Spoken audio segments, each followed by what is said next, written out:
वैशाख मास महात्म्य तीसरा अध्याय। वैशाख मास में छत्रदान से हेमकांत का उद्धार। नारद जी कहते हैं, एक समय विदेहराज जनक के घर दोपहर के समय श्रुतदेव नाम से विख्यात एक श्रेष्ठ मुनि पधारे, जो वेदों के ज्ञाता थे। उन्हें देखकर राजा बड़े उल्लास के साथ उठकर खड़े हो गए और मधुपर्क आदि सामग्रियों से उनकी विधिपूर्वक पूजा करके राजा ने उनके चरणोदक को अपने मस्तक पर धारण किया। इस प्रकार स्वागत सत्कार के पश्चात जब वे आसन पर विराजमान हुए, तब विदेहराज के प्रश्न के अनुसार वैशाख मास के महात्म्य का वर्णन करते हुए वे इस प्रकार बोले। श्रुतदेव ने कहा, राजन, जो लोग वैशाख मास में धूप से संतप्त होने वाले महात्मा पुरुषों के ऊपर छाता लगाते हैं, उन्हें अनंत पुण्य की प्राप्ति होती है। इस विषय में एक प्राचीन इतिहास का उदाहरण दिया करते हैं। पहले वंग देश में हेमकांत नाम से विख्यात एक राजा हो गए थे। वे कुशकेतु के पुत्र, परम बुद्धिमान और शस्त्रधारियों में श्रेष्ठ थे। एक दिन वे शिकार खेलने में आसक्त होकर एक गहन वन में जा घुसे। वहां अनेक प्रकार के मृग और वराह आदि जंतुओं को मारकर जब वे बहुत थक गए, तब दोपहर के समय मुनियों के आश्रम पर आए।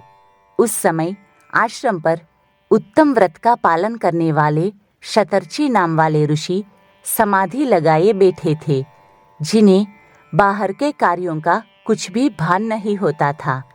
उन्हें निश्चल बैठे देख राजा को बड़ा क्रोध हुआ और उन्होंने उन महात्माओं को मार डालने का निश्चय किया। तब उन ऋषियों के 10,000 शिष्यों ने राजा को मना करते हुए कहा, ओ खोटी बुद्धि वाले नरेश, हमारे गुरु लोग इस समय समाधि में स्थित है। बाहर कहाँ क्या हो रहा है इसको ये नहीं जानते, इसलिए इन पर तुम्हें क्रोध नहीं करना चाहिए। तब राजा ने क्रोध से विह्वल होकर शिष्यों से कहा, द्विज कुमारों, मैं मार्ग से थका मांदा यहाँ आया हूँ, अतः तुम ही लोग मेरा आतिथ्य करो। राजा के ऐसा कहने पर वे शिष्य बोले, राजन, हम लोग तो भिक्षा मांगकर खाने वाले हैं। गुरुजनों ने हमें किसी के आतिथ्य के लिए आज्ञा नहीं दी है। हम सर्वथा गुरु के अधीन है, अतः तुम्हारा आतिथ्य कैसे कर सकते हैं? शिष्यों का यह कोरा उत्तर पाकर राजा ने उन्हें मारने के लिए धनुष उठाया और इस प्रकार कहा, मैंने हिंसक जीवों और लुटेरों के भय आदि से जिनकी अनेकों बार रक्षा की है, जो मेरे दिए हुए दानों पर ही पलते हैं, वे आज मुझे ही सिखाने चले हैं। ये मुझे नहीं जानते, ये सभी कृतघ्न और बड़े अभिमानी है। इन आतताइयों को मार डालने पर भी मुझे कोई दोष नहीं लगेगा। ऐसा कहकर वे कुपित होकर धनुष से बाण छोड़ने लगे। बेचारे शिष्य आश्रम छोड़कर भय से भाग चले। भागने पर भी हेमकांत ने उनका पीछा किया और 300 शिष्यों को मार गिराया। शिष्यों के भाग जाने पर आश्रम पर जो कुछ सामग्री थी, उसे राजा के पापात्मा सैनिकों ने लूट लिया। राजा के अनुमोदन से ही उन्होंने वहां इच्छानुसार भोजन किया। तत्पश्चात दिन बीतते बीतते राजा सेना के साथ अपनी पुरी में आ गए। राजा कुशकेतु ने जब अपने पुत्र का यह अन्यायपूर्ण कार्य सुना, तब उसे राज्य करने के अयोग्य जानकर उसकी निंदा करते हुए उसे देश निकाल दे दिया। पिता के त्याग देने पर हेमकांत घने वन में चला गया। वहां उसने बहुत वर्षों तक निवास किया। ब्रह्म हत्या उसका सदा पीछा करती रहती थी, इसलिए वह कहीं भी स्थिरता पूर्वक रह नहीं पाता था। इस प्रकार उस दुष्टात्मा के 28 वर्ष व्यतीत हो गए। एक दिन वैशाख मास में जब दोपहर का समय हो रहा था, महामुनि त्रित तीर्थ यात्रा के प्रसंग से उस वन में आए। वे धूप से अत्यंत संतप्त और तृषा से बहुत पीड़ित थे, इसलिए किसी वृक्षहीन प्रदेश में मूर्छित होकर गिर पड़े। दैव योग से हेमकांत उधर आ निकला। उसने मुनि को प्यास से पीड़ित, मूर्छित और थका मांदा देखकर उन पर बड़ी दया की। उसने पलाश के पत्तों से छत्र बनाकर उनके ऊपर आती हुई धूप का निवारण किया। वह स्वयं मुनि के मस्तक पर छाता लगाए खड़ा हुआ और तुम्बी में रखा हुआ जल उनके मुंह में डाला।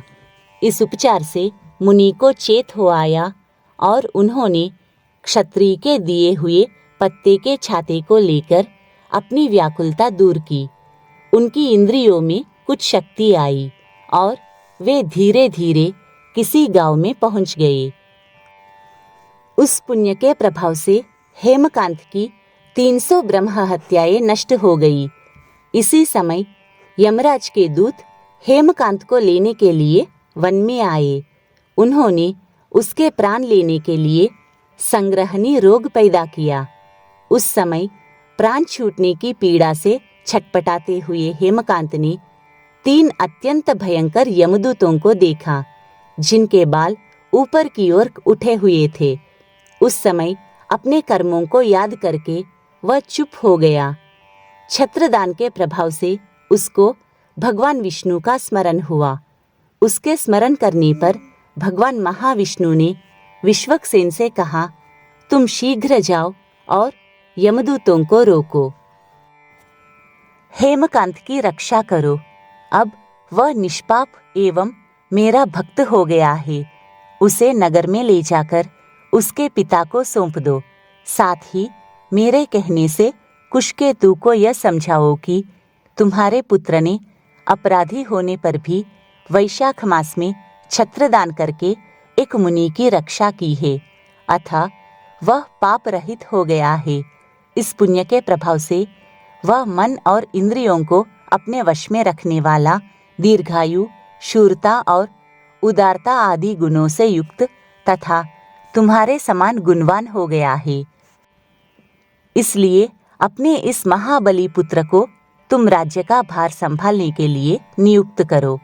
भगवान विष्णु ने तुम्हें ऐसी ही आज्ञा दी है। इस प्रकार राजा को आदेश देकर हेमकांत को उनके अधीन करके यहाँ लौटाओ। भगवान विष्णु का यह आदेश पाकर महाबली विश्वक्सेन ने हेमकांत के पास आकर यमदूतों को रोका और अपने कल्याणमयी हाथों से उसके सब अंगों में स्पर्श किया।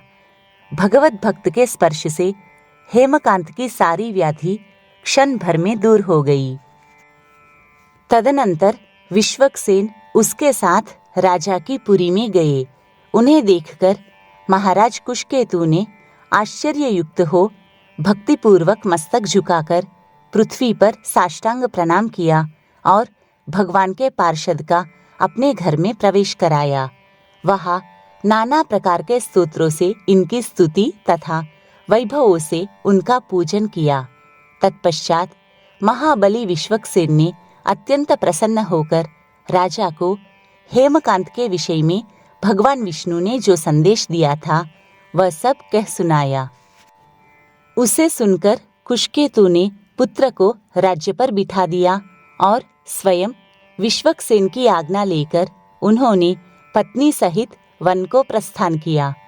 तदनंतर महामना विश्वक्सेन हेमकांत से पूछकर और उसकी प्रशंसा करके श्वेत द्वीप में भगवान विष्णु के समीप चले गए। तब से राजा हेमकांत वैशाख मास में बताए हुए भगवान की प्रसन्नता को बढ़ाने वाले शुभ धर्मों का प्रतिवर्ष पालन करने लगे। वे ब्राह्मण भक्त, धर्मनिष्ठ, शांत, जितेंद्रिय, सब प्राणियों के प्रति दयालु और संपूर्ण यज्ञों की दीक्षा में स्थित रहकर सब प्रकार की संपदाओं से संपन्न हो गए। उन्होंने पुत्र पौत्र आदि के साथ समस्त भोगों का उपभोग करके भगवान विष्णु का लोक प्राप्त किया। वैशाख सुख से साध्य अतिशय पुण्य प्रदान करने वाला है। पाप रूपी ईंधन को अग्नि की भांति जलाने वाला, परम सुलभ तथा धर्म अर्थ काम मोक्ष चारों पुरुषार्थों को देने वाला है।